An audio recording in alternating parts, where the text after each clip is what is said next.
இமாம்களுக்கு நான் சொல்ல வேண்டிய ஒரு செய்தி.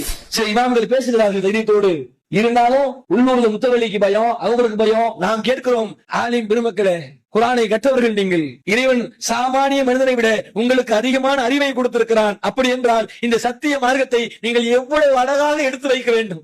சாமானிய ஒரு மனுஷனுக்கு பயப்படுற மாதிரி நீங்கள் சக மனிதனுக்கு பயப்படலாமா?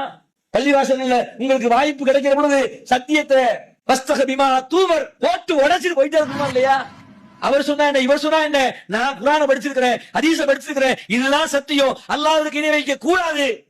தயவு செய்து உங்களது பிடிவாதத்தின் வழியாகவும் நீங்கள் சில மக்கள் மீது கொண்டிருக்கிற கோபத்தின் காரணத்தினாலும் மக்களை தயவு செய்து வழிகெடுத்து விடாதீர்கள்.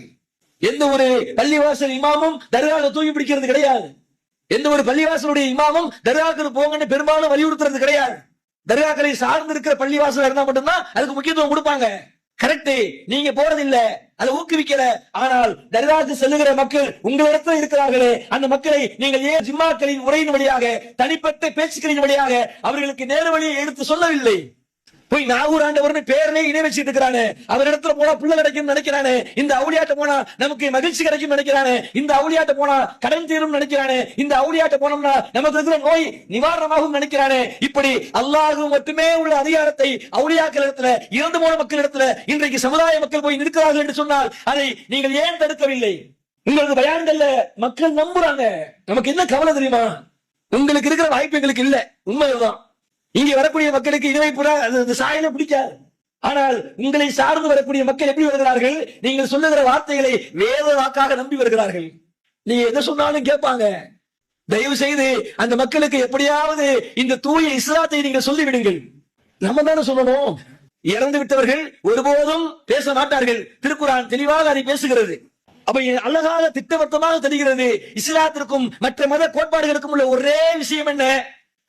அல்லாஹ் ஒருவன். ரசூலுல்லாஹ்வே போய் நம்ம கையேந்த கூடாது அப்படிங்கும் பொழுது, ரசூலுல்லாஹ்வை விட நாகூர் ஆண்டவர் பெரியவரா? ரசூல் ஸல்லல்லாஹு அலைஹி வஸல்லம் அவர்களை விட நம்ம இந்த அவுலியா பெரியவரா?